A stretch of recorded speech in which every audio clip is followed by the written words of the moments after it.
pero el acento no se me ha quedado. No se me ha quedado.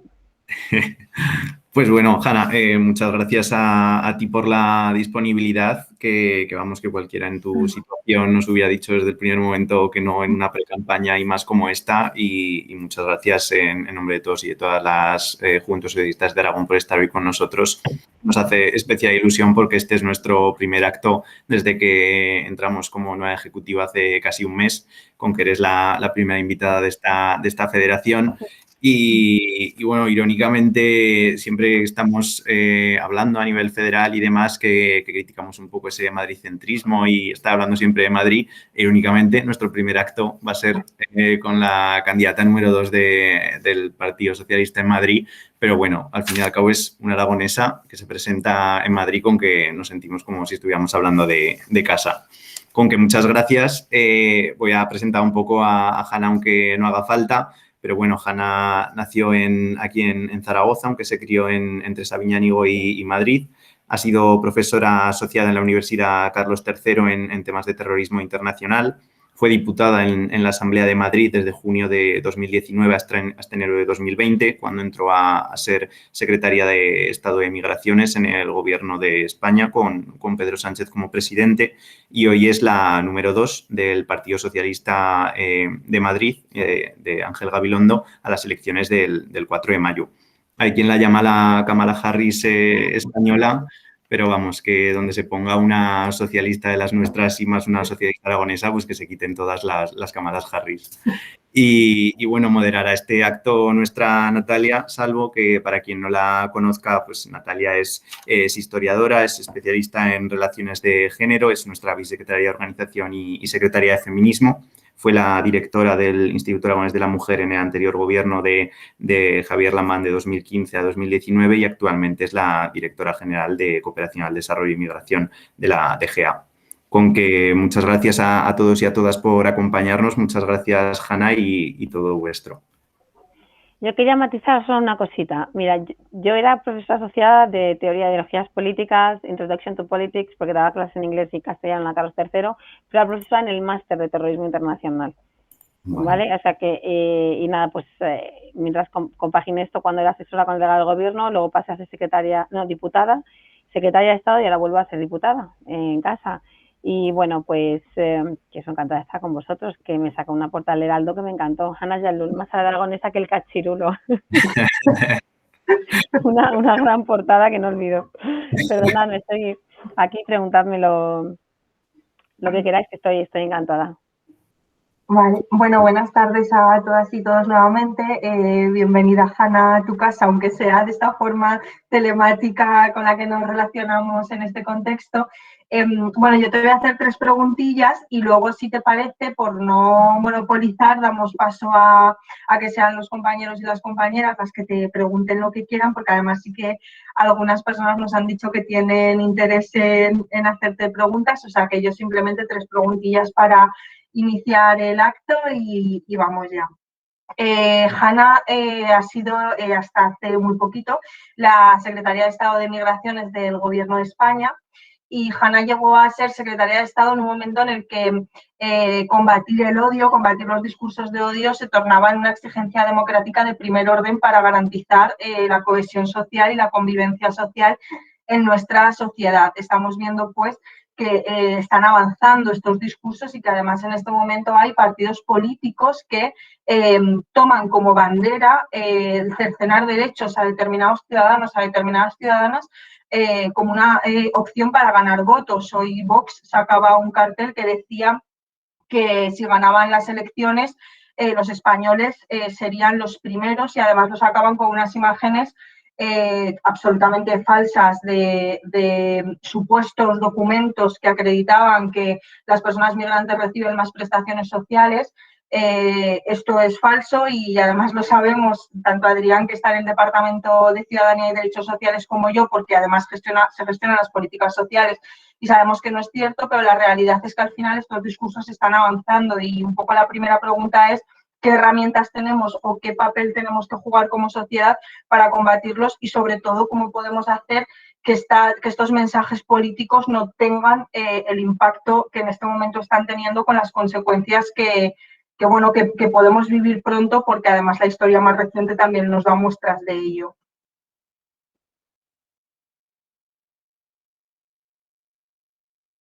Perdóname, tu pregunta es cómo combatir los discursos de odio, ¿no? Bueno, la verdad es que, como bien has dicho, yo es que a Natalia ya la conocía cuando era secretaria de Estado de Migraciones, porque también lleva ese tema, como bien has dicho, Daniel. Nosotros el año pasado pasamos por una circunstancia excepcional, pues en primer lugar en la pandemia y luego pues una crisis migratoria en Canarias con la llegada de más de 23.000 personas, que creo que bueno, supimos afrontar los socialistas desde el Gobierno de España. El Gobierno de España afrontó la situación de manera muy eficaz, porque bueno, logramos poner a las personas migrantes en hoteles, hasta hacernos con instalaciones propias, hacer los traslados pertinentes, trasladar los perfiles vulnerables. Yo creo que la capacidad de respuesta que tuvimos puso de manifiesto, ¿no?, la capacidad que tiene el gobierno de afrontar crisis tan importantes y de hacerlo de manera proporcional, coherente y con respeto sobre todas estas personas migrantes que sufren una travesía muy dura para llegar aquí. Sabéis que mucha gente se ahoga en el mar. Hace poco murió una niña, la semana pasada varias personas. O sea, es un drama. La migración, todas estas rutas que cogen los migrantes para llegar a España son un drama porque muere mucha gente y a veces nos olvidamos de eso. Es muy fácil atacar al inmigrante. Vox utiliza el término ilegal. No hay nadie ilegal. Las personas no son ilegales. En todo caso, son personas irregulares, porque no tienen la regularidad documental, nada más. Nosotros hicimos el año pasado, como bien sabéis, políticas muy progresistas, como darle permiso de trabajo a los menores no acompañados. Estamos con la reforma del reglamento.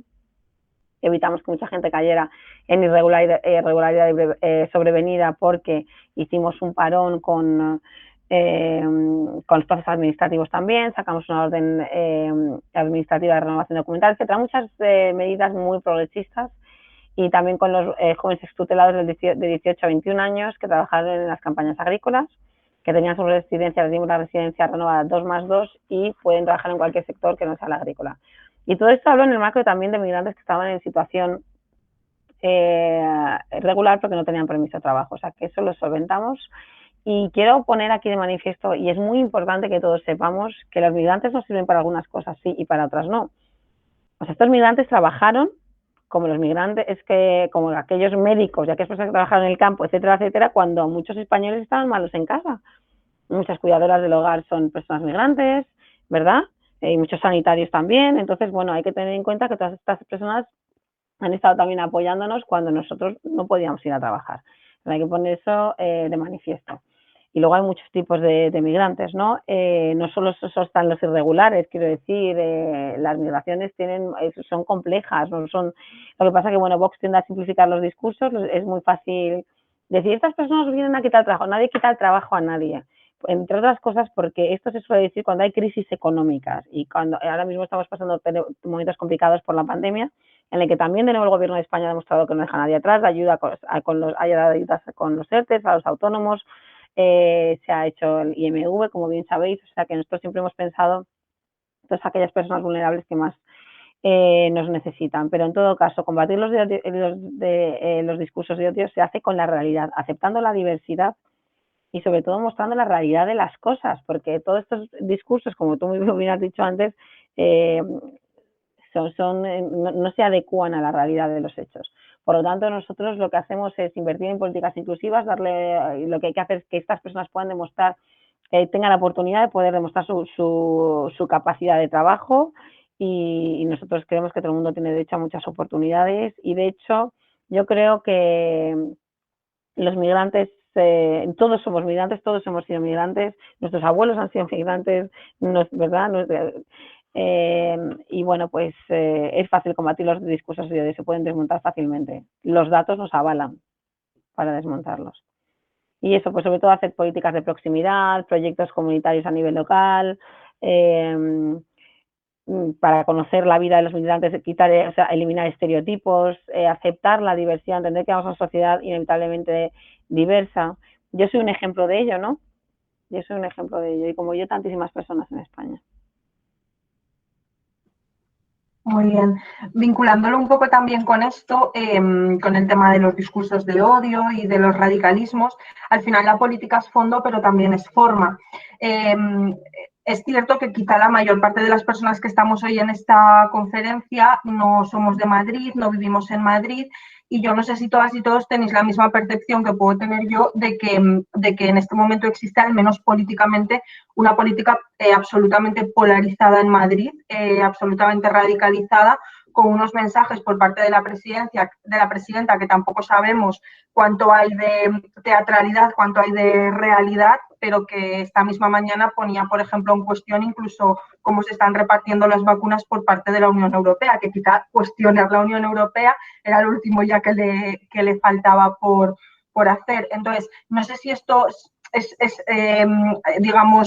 forma parte también de la teatralidad que muchas veces sale en los medios de comunicación, o si sí es verdad que esa política está tan radicalizada, si eso se traduce en la sociedad y qué espacio tenemos para una política responsable, una política desde la moderación, desde la centralidad, que no es lo mismo que el centro político, como decía el otro día el compañero Pachi López en una jornada de las Juventudes Socialistas de la provincia de Zaragoza, y qué papel juega un perfil como el compañero Ángel Gabilondo, que evidentemente es totalmente contrapuesto a lo que al menos sale por televisión de la actual presidenta, y qué espacio podemos tener para insertarnos eso como un partido responsable, serio, moderado, en un contexto que al menos mediáticamente se vislumbra tan polarizado. Bueno, pues nosotros mostrarnos como somos. Ángel Gabilondo ha demostrado desde el principio, bueno, la campaña empieza mañana oficialmente, pero en la precampaña ya lo ha comentado en varias ocasiones, ya ha salido en varios medios, yo también, hablando de que Ángel nosotros no creemos en los extremos, somos un partido de izquierdas, sin complejos, pero creemos en la centralidad del consenso, que como bien has dicho no es el centro político. Nosotros somos un partido de izquierdas, orgullosos de ser de izquierdas. Eso no implica que Ángel sea capaz de gobernar a dos manos. Pero desde luego nosotros hemos hecho muchísimo hincapié en decir que no queremos los extremos. La sociedad está harta, los madrileños y las madrileñas están hartas de tanta estridencia. Necesitamos gestionar políticas, necesitamos hacer vivienda joven para los jóvenes, que ahora mismo les cuesta una habitación más del 40% de su sueldo, y si quiere una vivienda más del 110% de su sueldo. Vamos a crear más de 15.000 viviendas si Ángel es elegido presidente de la Comunidad de Madrid. Vamos a abaratar el alquiler, vamos a prohibir que la vivienda pública se venda a fondos buitre. Vamos a hacer que la vivienda pública sea destinada 100% a fondo social. Nosotros tenemos propuestas muy coherentes y centradas en lo que es nuestra juventud, en la vacunación, en la sanidad de la vacunación. Pues no nos extraña que la señora Ayuso vaya diciendo esas cosas, porque sus estridencias son cada día, es la normalidad de su día a día. Como nosotros tenemos un plan de vacunación que queremos cumplir, porque ella lo que ha hecho es centralizar la vacunación en macrocentros, cuando lo que hay que hacer es vacunar en los centros de proximidad. Se cerraron los centros de atención primaria durante la Semana Santa y más de 45.000 personas se quedaron sin vacunar. Es una responsabilidad, igual que mandar a la gente al hospital central. A la gente que le pille cerca está muy bien, pero a los que le pillan a 100 kilómetros o a 50, es que la Comunidad de Madrid es muy grande. Hay personas mayores, hay personas que tienen problemas para poder desplazarse. Entonces, bueno, lo que hay que hacer son políticas eficaces, que es lo que no está pasando con la vacunación. Madrid hoy en día, ahora mismo, hoy, viernes, a día de hoy tiene la mayor incidencia acumulada de 14 días que el resto de las comunidades autónomas. Han fallecido más de 6.000 ancianos en residencias. Tenemos el mayor índice de contagios, la mayor ocupación de UCIs que el resto de comunidades autónomas. No se han dado ayudas directas a la hostelería, mientras que en otros sitios como en Valencia y otras comunidades autónomas sí se ha hecho. Es decir, se queja, pero no hace nada para gestionar. Aquí no se ha hecho ni una ley, no hay ni presupuesto. Se ha hecho una ley, sí, la del suelo, que además está recurrida. No se ha sacado presupuestos en 2 años. Quiero decir que de quejarse por quejarse y hacer ese discurso vacuo que no lleva ni nada de gestión, pues es la normalidad de su día a día. Pero vamos, la opción es Ángel Gabilondo, es un presidente, es una persona, será un presidente muy de consenso, una persona honesta, una persona que, como bien sabéis y se ha visto en todos los años que lleva dirigiendo al grupo en la Asamblea de Madrid, al grupo socialista, que es muy de consensuar, muy de hablar, y es una persona muy razonable, es un orgullo. Dicen que es caso serio y formal, pero es sosegado, serio y formal, lo cual es bueno en los 3 ámbitos. Bueno, yo creo que eso lo tenemos clarísimo todas y todos, que como presidente no podría haber uno mejor. Y si te parece, ya terminamos con esta última y damos paso a los compañeros y las compañeras, que le formulo la última pregunta a Hanna, y cuando ella responda, pues si queréis ir levantando la mano quienes le queráis hacer alguna pregunta. Yo para terminar era por si nos querías desgranar o comentar alguna propuesta joven o directamente vinculada hacia políticas de juventud que estéis trabajando. ¿Qué situación tiene la juventud en Madrid? Es verdad que más o menos la radiografía la podemos tener, pero ¿qué situación nos encontramos al margen de, o aparte de evidentemente la que has nombrado ya, que son los alquileres absolutamente abusivos y absolutamente inaccesibles para cualquier joven? Pero si querías comentarnos algo más, alguna propuesta más y alguna política que consideréis inminente o necesaria implementar desde Madrid. Y lo que os digo, cuando termine Hanna, si alguien le quiere hacer alguna pregunta, vais levantando la mano y os vamos dando paso. Vale, pues nosotros queremos hacer un plan de empleo de choque, un plan de choque de empleo para juventud y otro para empleo femenino, que es muy importante, además siguiendo las directrices de la Comisión, el plan de recuperación y resiliencia, transformación y resiliencia, para generar por lo menos 125.000 puestos de trabajo en relación a este plan de choque, que para nosotros es súper importante. Además, las viviendas, vamos a hacer más de 15.000 viviendas destinadas solamente a vivienda social, con lo cual eso abaratará los precios, porque ahora mismo lo que ha hecho Ayuso es crear apartamentos de 90 metros cuadrados a más de 1.000 euros, imaginaros, más que lo que... Madre mía. Muchos chicos jóvenes no cobran el salario mínimo o cobran el salario mínimo, quiero decir que no pueden llegar a pagar esos alquileres. Por lo tanto, nosotros queremos que nuestros jóvenes se emancipen, se independicen, que puedan tener la vida que ellos quieren llevar, porque eso quiere decir que pueden ser personas mucho más satisfechas en el ámbito personal y también en el profesional, ¿no? Además pueden invertir porque si pueden tener más ingresos y dedicar menos a la vivienda, invertir más en educación, y ya sabéis que eso es fundamental también, la educación está muy ligada al ámbito profesional. Luego queremos hacer un plan autonómico también para la educación, que también es importante. Queremos invertir en todo este tipo de medidas. Aquí se invierte muy poco en educación. Queremos hacer un plan de becas también para los jóvenes, que eso es muy importante. No tengo aquí ahora mismo las becas, pero os puedo dar la cifra si queréis mañana, porque nosotros sacamos ahí el programa de 350 medidas. Queremos unas plazas para la formación profesional, sobre todo para la dual, que tendrá hasta 100.000 nuevas plazas, creando nuevos grupos y ampliando la oferta. Ampliando la oferta en institutos de enseñanza secundaria que no la ofertan y asegurando una oferta pública en todos los municipios de más de 20.000 habitantes. Estas son otras de las medidas, además de bajar los precios públicos universitarios hasta los niveles de 2011. Eso es importante, para lograr progresivamente la gratuidad de la primera matrícula y equiparando los precios del máster al de grado también. O sea que tenemos un montón de medidas para la gente joven que es fundamental para que podáis continuar vuestros estudios y podáis también pues emanciparos a una edad normal y no estar hasta los 30 o 35 años en casa.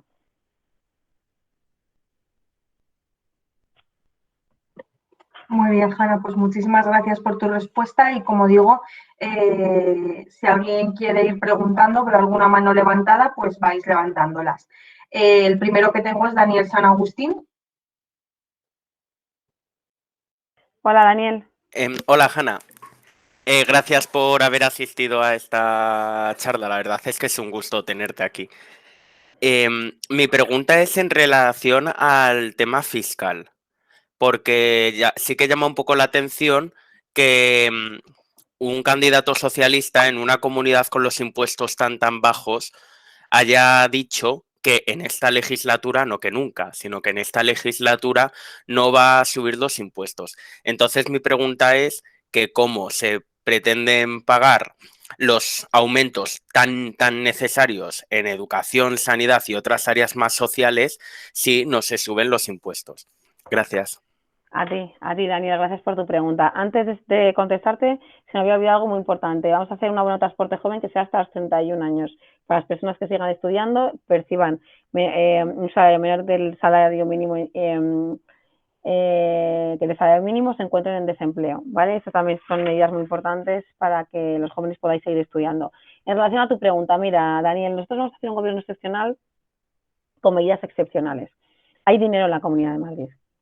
Ahora mismo hay dinero. ¿Por qué? Porque no se ha invertido todo el dinero que había, que tiene un presupuesto inmenso, porque no se ha hecho gestión. Entonces, dinero hay para gobernar estos 2 años.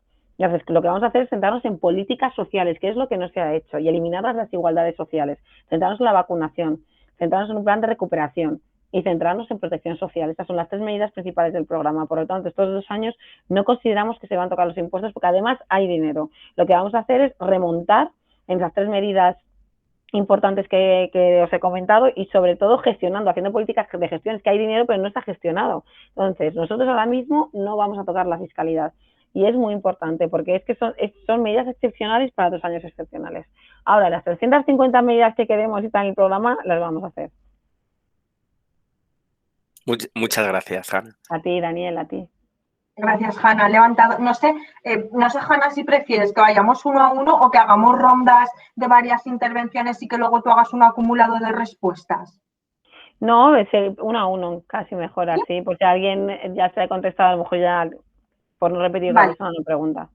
Perfecto. Pues Víctor Sánchez. Hola, Hanna, ¿qué tal? Me llamo Víctor, soy militante de la agrupación de Norte de Ebro y, bueno, el día 4 de mayo he hablado con la agrupación de Tres Cantos y voy a ir a ver si puedo ayudar de apoderado o algo ahí. ¡Ay, qué bien! Sí. Es que yo pienso que por poco que se nivele la cosita un poquito hacia nuestro lado ya tenemos mucho ganado y cualquier cosa y cualquier esfuerzo que se pueda hacer mejor. Entonces voy a aprovechar que estás aquí, te quiero hacer un par de preguntillas sobre tu especialidad, que es terrorismo internacional.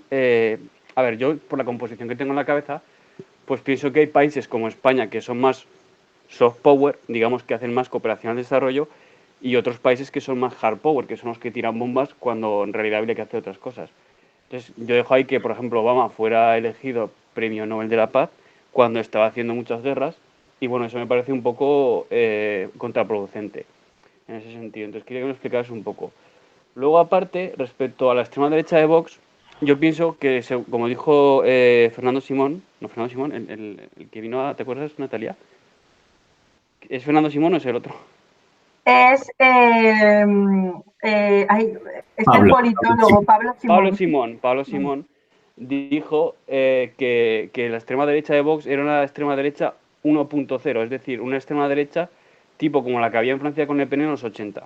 Yo creo que la extrema derecha de Vox, y esto es una opinión personal mía, es una extrema derecha que no puede volver a sacar tan buenos resultados por una simple razón, y es que no se puede desenterrar a Franco 2 veces. Y bueno, la tercera cosita que quería comentar es que yo creo, y no sé si es así, pero yo creo que sí que es así, que la mejor forma de integrar a las personas que vienen de otros países es que estas personas trabajen, que tengan hijos, que sus hijos vayan al colegio y que se integren. Porque esto hay mucha gente que tiene como mucha ignorancia sobre esto. Se piensan que vienen aquí como a aprovecharse de todo y eso no es verdad. Entonces esas eran mis disertaciones que quería comentar. Vale, no he entendido tu primera pregunta. Me has explicado el soft power tal y me has hablado de Obama, pero no me has hecho una pregunta concreta. Sí, el soft power sería los países como España, que se dedican más a hacer cooperación internacional, a hacer algo más suave, en plan, pues ayudar, y hay otros países que son como Estados Unidos, que son más hard power, que se dedican a tirar bombas para defender sus intereses estratégicos, más que hacer que los países que están en vías de desarrollo puedan tener un desarrollo mejor. Sí, pero ¿cuál es? Vale, eso lo entiendo, Morales, pero me tienes que explicar, ¿qué quieres que sabe? ¿Qué te quieres que yo te cuente de eso? Pregúntame. Vale, quiero que me cuentes cuál es la mejor de las dos formas, o si tiene que haber un mix entre las dos, o es que eso tiene que ser así, o... Ok. Vale, I think I understood now. Vale, first of all, vamos. Primero, itinerarios de inclusión sociolaboral. Nosotros siempre hemos abogado por itinerarios de inclusión sociolaboral, más que por integración. Integración es una palabra que nos gusta, pero creemos que los migrantes, hay que trabajar con las personas migrantes con itinerarios de inclusión sociolaboral. Es la manera más eficaz de que se sientan parte de nuestra sociedad, porque todo el mundo además tiene derecho a tener un trabajo digno y a sentirse parte de la sociedad como cualquier otro español, y más es a través del trabajo, porque el trabajo pues también le da mucha dignidad a las personas, se sienten mejor, independientes económicamente y además contribuyen al Estado en todos los sentidos. Es una forma de igualar, ¿no? A esas personas con otros ciudadanos que viven aquí y bueno, yo creo que es la mejor forma. De ahí pues el permiso que les dimos también a los medios no acompañados para trabajar. Es la manera más efectiva, ¿no? Es una política de inclusión 100% efectiva. ¿Pablo Simón dijo eso de la derecha? Pues sí, porque esta derecha además es, yo la veo ya muy exagerada, es homófoba, es xenófoba, pues hace apología al franquismo, es antifeminista, es horrible, ¿no? Muy racista. Bueno, yo creo que es una ultraderecha muy complicada y lo que nos podemos permitir es que gobierne, porque sería el único gobierno en toda Europa que gobernar la ciudad, como en este caso sería Madrid. Por eso no lo podemos permitir y por eso tenemos que parar la foto del gobierno de Colón. Me preguntabas por...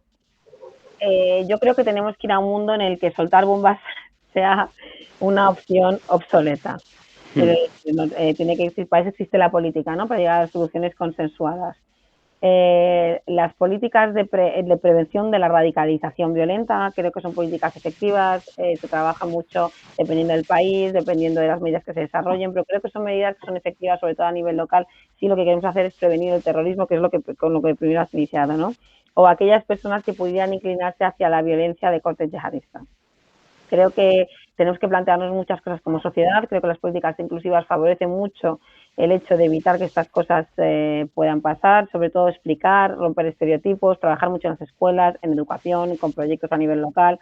Todo esto es fundamental. A veces tenemos estereotipos de las personas que vienen que no son a España o a cualquier otro país que no son las correctas. Por lo tanto, creo que la política de echar bombas, como ya se demostró con la guerra de Irak o Libia, que ha producido dos no estados, han sido totalmente nefastas. Ha creado muchísimo más radicalismo porque nace, por ejemplo, de la guerra de Irak y bueno, pues solo produce mucho dolor, la muerte de millones de personas y no soluciona nada. Al revés, contribuye, ¿no?, al extremismo. Por lo tanto, siempre políticas de consenso, de trabajo, de trabajar con políticas inclusivas, de prevención de radicalización violenta, etcétera, etcétera, ¿no? Con proyectos entre distintos colectivos, por ejemplo, en este caso, pues migrar entre comunidades o la sociedad receptora y la sociedad que acoge, ¿no? Y la persona que viene tienen que integrarse a través de distintas medidas. Bueno, yo he publicado varios artículos sobre eso, si os interesa os lo paso. Pero vamos, lo de echar bomba desde luego es descartado. Muchas gracias. A ti. Muy bien. Dani Martín. Bueno, intervengo yo también para preguntarte un poco así más en el barrillo de lo que es el proceso electoral y demás. ¿Qué tal lo veis vosotros por ahí? Porque es que nosotros desde aquí, desde el resto de España, parece que está ahí la derecha de subida, que va a sacar una mayoría absolutísima. Han pasado de perder las elecciones por primera vez en 20 años a poco menos que les da una mayoría absoluta. ¿Y qué tal lo veis vosotros, los compañeros y compañeras de Madrid, que estáis más al pie del cañón a la gente y la situación? Bueno, nosotros estamos visitando muchos cinturones del sur, ¿no? La clave es que se haya movilización y sobre todo los jóvenes. Ahí vosotros tenéis mucho que hacer. Tenéis que trabajar y movilizar también a los jóvenes madrileños. Yo he estado hoy todo el día con Juventudes, encantada. Creo que la lógica, lo que nos lleva a pensar es que cuando tú vives en una comunidad donde no se gestiona nada, donde no hay ayudas para los jóvenes, donde no hay ayudas a la hostelería, donde la vacunación es un desastre, donde el PIB ha caído un 10,5%, yo creo que todas estas cosas deben hacer que las personas piensen no cuál es la mejor opción para votar. Creo que también si uno analiza las políticas de la derecha y que tienen más de 4 expresidentes imputados por corrupción, yo creo que eso ya es más que suficiente para entender que no son la vía adecuada. Llevan más de 26 años haciendo políticas nefastas. Hay un desgobierno total en esta comunidad. Pero bueno, nosotros estamos animados, sí hay juego, nosotros creemos que hay partido y vamos a ver si lo conseguimos. La clave está en la movilización, estamos yendo a todos los territorios del sur y bueno, sobre todo que nuestros votantes sepan que estamos a su lado. Hay muchas veces pues las personas se sienten como esa desafección hacia la política, porque claro, después de 26 años de desgobierno parece que nada va a cambiar, pero sí se puede cambiar y la mano está, la opción del cambio está en que las personas vayamos a votar. Estamos muy animados. Todavía nos queda la campaña, o sea que nosotros a por todas. Qué bien, eso nos da optimismo yo creo que en el resto de España, porque, bueno, como decía Dani, a veces tenemos la sensación esa, ¿no?, de que Madrid un poco capitaliza, nunca mejor dicho, todo, pero también es verdad que en este momento en las elecciones madrileñas nos jugamos también cosas que nos afectan al resto de territorios. Pues tengo a Jorge Ezquerra y después a Carlos Casares. Vale. Bueno, buenas tardes, Hanna. En primer lugar, lógicamente, sumarme a los agradecimientos de todos mis compañeros. Y ya, bueno, pues mi pregunta sería, ¿cómo vais a alinear el gobierno con la Agenda 2030? Así, directo. Así directamente. Pues vamos a hacer muchos proyectos. En primer lugar, tenemos un proyecto de transición ecológica muy importante. No me acuerdo de todos los objetivos, pero por ejemplo, el de educación, pues con todas las medidas que vamos a hacer en educación, transición ecológica, vamos a hacer un plan estratégico importante. Además, ya sabéis que el Gobierno de España ha aprobado por primera vez la Ley de Cambio Climático. O sea que nosotros de todos los objetivos que tenemos hemos hecho un estudio y vamos a hacer las medidas del programa, si las veis que son 350, hay medidas que son directamente, están todas relacionadas con todos los objetivos de desarrollo sostenible. O sea que eso está más que cubierto, pero lo que tenemos que hacer es gobernar para poder cumplirlas. ¿Sabes? Entonces, bueno, yo creo que eso está más o menos cubierto. Lo que puedo hacer, porque no sé si lo tenéis, es pasaros el programa. Yo creo que eso puede ser también muy, muy eficaz. Daniel, ¿lo tenéis o Natalia? No. Vale, pues os pasaremos el programa, ¿vale? Para que lo tengáis. Y así salís de dudas. Pero ahí hay medidas muy concretas en relación con los objetivos de desarrollo sostenible, sobre todo la estrategia, que me acuerdo ahora de transición ecológica que queremos hacer. Por cierto, también me estoy acordando ahora que vamos a trabajar en la reducción también de la temporalidad en el empleo público para las jóvenes, que tampoco me he acordado, pero esto es muy importante para vosotros, chicos. Al final os vais a venir de Aragón a Madrid. Como gobernemos, os venís. Veo que estáis muy dolidos con eso de la centralidad, ¿no? No, porque si no fuera porque tenemos jóvenes en Aragón y en tantas partes de España, España no sería lo que es, no tendríamos los acentos, ni la maravillosa comida que tenemos en Aragón y en otras partes, así que hay que sentirse orgullosos. Jorge, quedamos en que te mando para que veas medida a medida, ¿vale? La relación que tienen en el programa, si te parece. Gracias. A ti. Carlos. Hola, ¿qué tal? Buenas tardes. Mira, hablando, Hanna, de la descentralidad, te hablo desde Teruel. ¿Vale? ¡Hombre! ¡Teruel existe! Te voy a hacer un par de preguntas y la verdad es que soy bastante denso cuando hago preguntas, entonces me he escrito como dos pequeñas notas para evitar ser demasiado tedioso. A ver, la primera es, quiero preguntarte, ¿en qué grado, en qué medida crees que puede afectar las últimas decisiones que está tomando el gobierno nacional, estas últimas leyes que se han promulgado, digo para bien o para mal? Porque sí que es verdad que hay la ley de la protección de la infancia, que desde luego creo que puede ser muy buena, pero también existe la ley Escrivá que tantas discrepancias ha podido generar. Y la segunda pregunta va quizá un poco más vinculada a esta segunda ley, y es si los sectores tradicionalmente socialistas que tenemos en la Comunidad de Madrid se han podido ver afectados quizá por esto mismo o incluso por la crisis del COVID. Sabemos que hay muchos que trabajan en el sector terciario, en el sector servicios, muchos de estos votantes, y quizá hayan visto en las medidas sanitarias más laxas de la Comunidad de Madrid un pequeño aire a la hora de poder seguir trabajando, ¿no? Y quizá hemos perdido una parte de votos por ahí o no, porque desde luego la visión que tenemos desde la periferia de Madrid, por lo menos desde la provincia de Teruel, es que las medidas de Madrid en cuanto al tema del COVID han sido infinitamente más laxas que en el resto de comunidades autónomas. Pues no sé si a lo mejor esto, la lectura que creéis que pueden dar los votantes es hacia bien o para bien para nosotros o al revés o para mal. Es un poco condensando ahí las preguntas, no sé si me has entendido. Si no te repregunto, no worries. Vale, genial. Bueno, yo creo que hemos hecho leyes súper positivas, la ley de la infancia, la protección de la infancia del menor, que era algo muy necesario, sobre todo para aquellos que necesitan protección de sus agresores.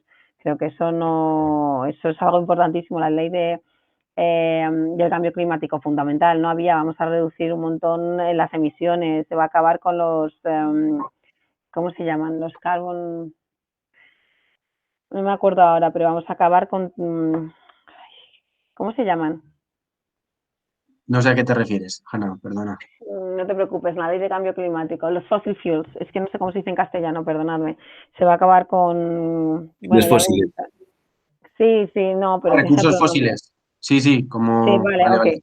Entonces, esto es importante, se va a acabar con las emisiones y bueno, no sé si habéis tenido la oportunidad de leeros la ley o el texto, pero es muy importante. Hay varios artículos en la prensa, por lo tanto creo que eso demuestra que somos un gobierno con medidas progresistas y eso es fundamental. No te entendido bien lo del COVID que me has dicho, pero sí te voy a decir lo de las medidas laxas. Lo de las medidas laxas lo que ha hecho es aumentar el número de muertos en la Comunidad de Madrid, el número de contagios y tener la incidencia acumulada más alta de España. Lo que sí podría haberse hecho, nosotros lo que hemos propuesto es que hacer un toque de queda en aquellos sitios donde la incidencia acumulada sea mayor de 300 casos, pero además no hemos dicho en ningún momento que cerraríamos la hostelería, que queremos es que la hostelería se mantenga abierta y dar ayudas directas a la hostelería, pero por ejemplo controlar los aforos, la cantidad de gente que hay dentro de los locales, etcétera. Esto no es yo abro y todo es fiesta y esto es un desmadre y que venga todo el mundo aquí de turismo, no. Hay que controlar porque hay que controlar la pandemia, hay que trabajar para controlar la pandemia, esto es cuestión de responsabilidad, la gente se muere por COVID. Entonces nosotros lo que decimos es, si hay que adelantar el toque de queda y un negocio tiene que cerrar antes, por ejemplo, lo que vamos a hacer es darles ayudas económicas para que no pierdan dinero. Esa es la idea inteligente. Es decir, tú puedes cerrar antes porque te vamos a compensar con una ayuda económica. ¿Aquí qué pasa? Que les dicen que hablan a la hora que quieran, pero es que además no les dan ninguna ayuda. Por lo tanto, eso produce inseguridad en los trabajadores, en las personas que tienen estos negocios, etcétera. Lo que hay que hacer es ayudar. Nosotros pedimos a la Comunidad de Madrid utilizar 80 millones del fondo de contingencia para ayudar al sector de la hostelería y no lo han hecho. Que es otra de las promesas que ha hecho Ángel Gabilondo. Nosotros sí tenemos ayudas a las pymes y tenemos un plan de ayuda directa a las empresas de más de 1.300 millones y ayudaremos también con ayudas directas a los autónomos y a las pymes, al sector de la hostelería. Desde el Gobierno de España sabéis que eso se ha hecho. Otra de las medidas buenas, hablando de las medidas del Gobierno de España, Carlos, ERTEs autónomos, el IMV, además como medida social a los sectores del IMV también en una de las medidas que vamos a hacer, les vamos a completar 150 euros con una ayuda comunitaria. Por lo tanto, nosotros tenemos claro cómo queremos hacer las cosas. Esta laxitud sin responsabilidad no es libertad, es una irresponsabilidad que le cuesta la salud a muchas personas. Lo que hay que hacer es los negocios que abren hasta una hora determinada, si la incidencia acumulada es muy alta, que cierren antes, pero darle ayuda para que pueda esa persona pueda tener una calidad y solvencia económica para llegar a fin de mes, que es lo que tiene que hacer el Estado de Bienestar, ¿no? Proteger a sus trabajadores, y eso es lo que hemos hecho desde el Gobierno socialista en el Gobierno, ¿no? Totalmente de acuerdo, Hanna. Muchísimas gracias. A ti, Carlos, a ti. Genial, Carlos.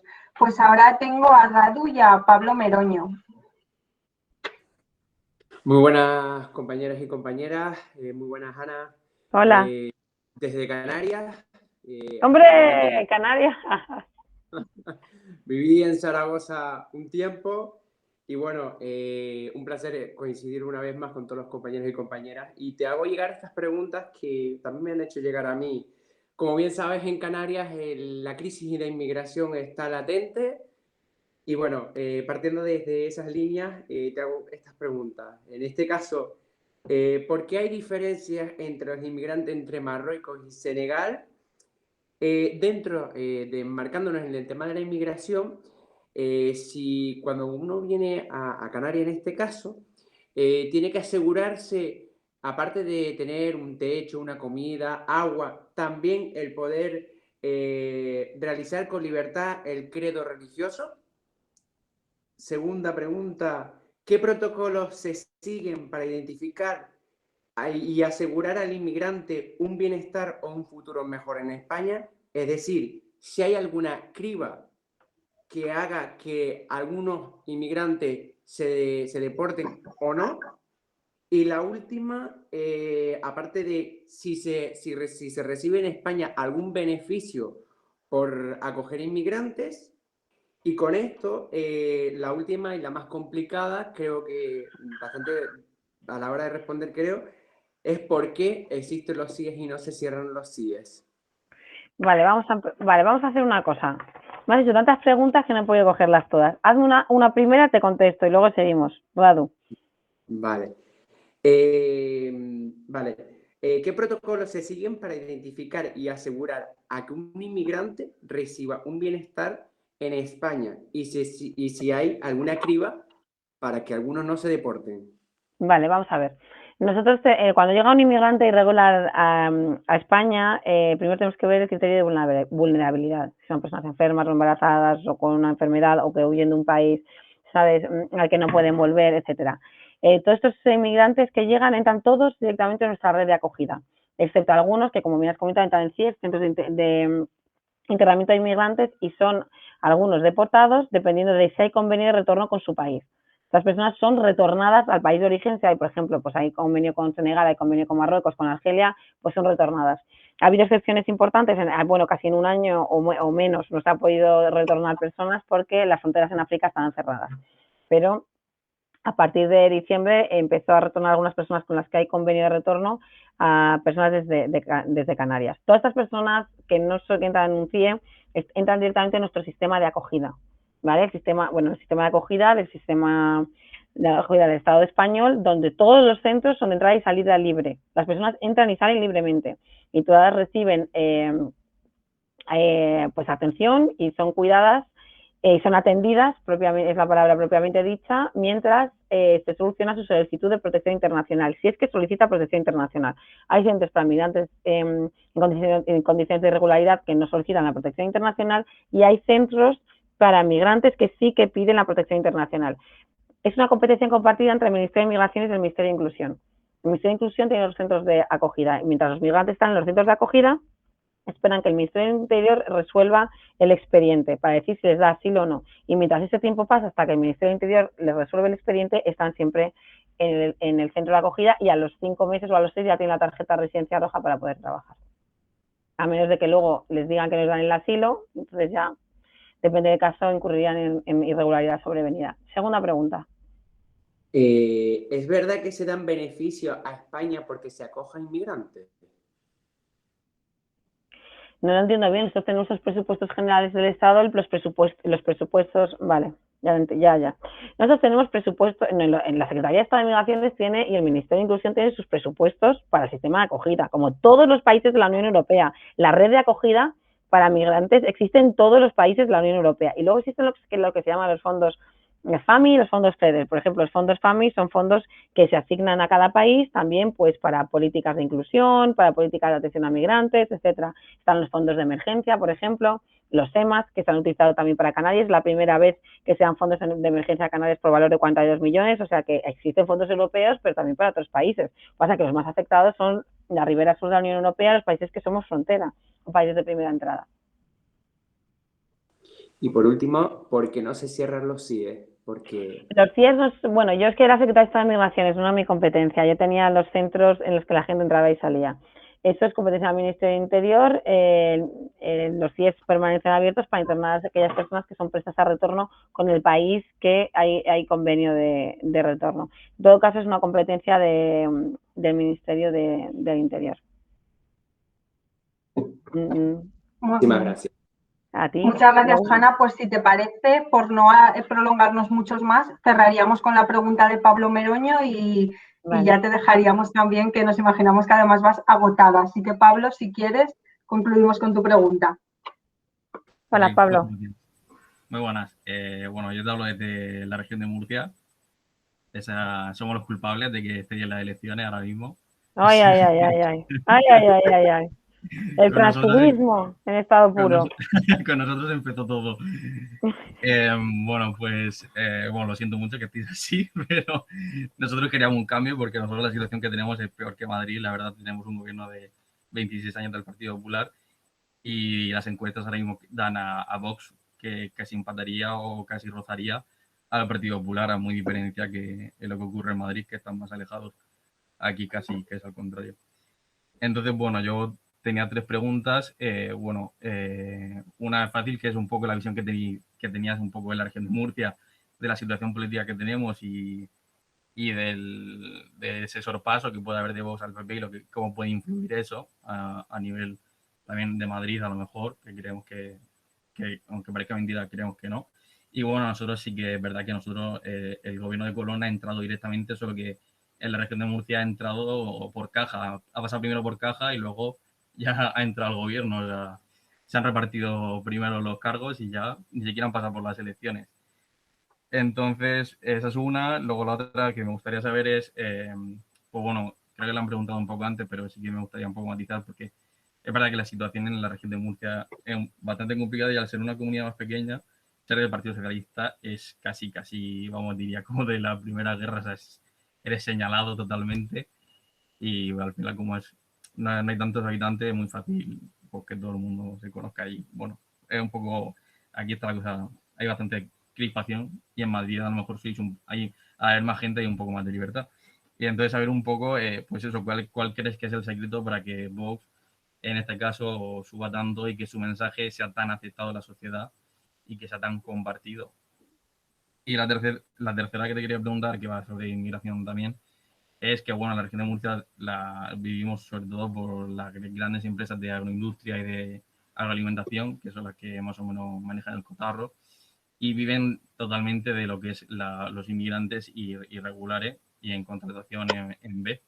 Aquí se fomentan totalmente de eso y a la vez tenemos una gran cantidad no me sale ahora, joder, de no aceptación de los inmigrantes, que no me sale ahora el nombre. Pero bueno, que saber qué medidas se tomaron o cuál es la situación que había desde el cargo que tú tenías antes para, bueno, nosotros también informar y poder saber un poco de cómo se trabajaba para combatir eso en un sitio como la región de Murcia, la temporalidad y la mano de obra totalmente con ellos, está basada en ellos totalmente. Bueno, pues mira, comentarte que los asentamientos que hay en Murcia son asentamientos en los que mucha gente no lo sabe, pero además de haber personas en situación regular, hay personas también en situación irregular, pero también en situación regular, pero viven en los asentamientos. Desde la Secretaría de Estado de Migraciones dábamos una pequeña ayuda a través de las entidades para los campamentos, kits de higiene, etcétera, etcétera, pero la competencia es de los ayuntamientos. La competencia de los asentamientos es local, no es del Gobierno de España. ¿Vale? Eso es importante que se sepa, que mucha gente no lo sabe, porque luego la competencia del Estado, que es el sistema de acogida, pues se gestiona a través de entidades del tercer sector, que además lo hacen muy bien. El discurso, y esto pone de manifiesto lo que tú contabas también, aparte de este pequeño matiz que quería que supierais, que los migrantes, veis, son muy necesarios, pues estos migrantes trabajan en todas estas, en la agricultura, en todas estas zonas, ¿no? Los asentamientos y toda la zona sur, y en Murcia, en Almería y en Huelva, y son muy necesarios y están ellos porque no están otras personas. Por lo tanto, esto pone de manifiesto que su mano de obra es fundamental. Estas personas tienen que integrarse mejor y hay que hacer otro tipo de políticas porque esa situación también es inaceptable, ya lo dijo el relator de Naciones Unidas. Nosotros, por nuestra parte, en lo que a la Secretaría de Estado de Migraciones correspondía, pues atendíamos nuestra competencia ayudando a través de algunas ONGs, pero ahí los ayuntamientos también tienen que colaborar. Los ayuntamientos tienen que tomar responsabilidad en este asunto, que es importante.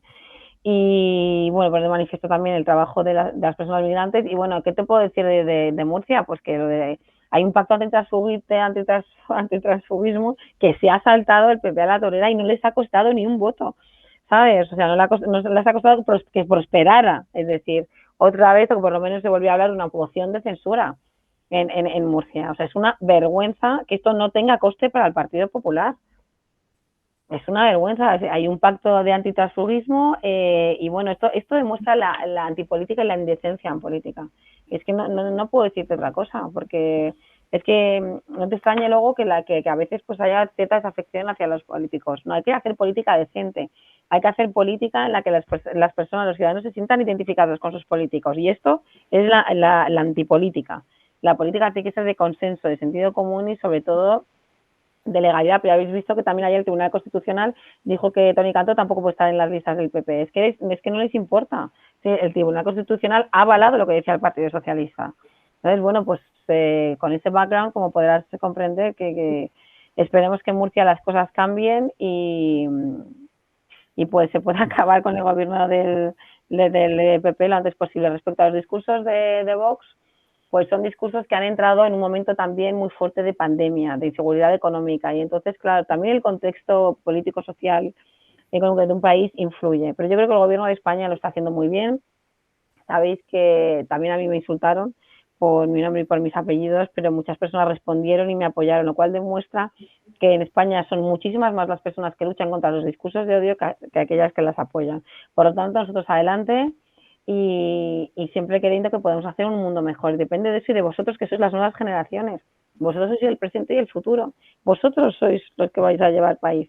Entonces, bueno, es importante que vosotros tengáis las cosas claras y que trabajéis por luchar contra los discursos de odio, contra la estereotipación, ¿no? Y sobre todo contra tanto estigma, por ejemplo, con el tema de las migraciones, ¿no? Vosotros que estáis en Canarias, en Murcia, en tantos sitios, ¿no? Y poner en valor también el trabajo de las personas migrantes. Yo aquí os voy a tener que dejar. Estoy encantada, contad conmigo para todo lo que necesitéis y bueno, pues siempre que lo necesitéis aquí estaré. Me encanta estar con las juventudes Creo que sois dinámicos, sois divertidos y bueno, es importante que vosotros movilicéis y que tengáis ilusión y que creáis y veáis que todo el mundo es posible. Y espero que ganemos las elecciones del 4 de mayo porque nosotros sí que vamos a hacer que eso sea posible. Pues muchísimas gracias, Hanna, de nuevo, que nos gustaría estar ahí en persona acompañándoos en la campaña, pero bueno, no puede ser, nos hemos Habrá sentido... momentos, como vamos a ganar las elecciones, ya habrá momentos. Después de ganar y seas lo que sea, aquí te esperamos con los brazos abiertos y las puertas de Aragón abiertas. Muchas gracias. Muchas gracias, de verdad, por recibirme y por atenderme. Os mando un beso y un abrazo muy fuerte para todos. Igualmente. Muchísimas gracias, Hanna. Gracias a vosotros. Gracias a todos y a todas por estar esta tarde aquí.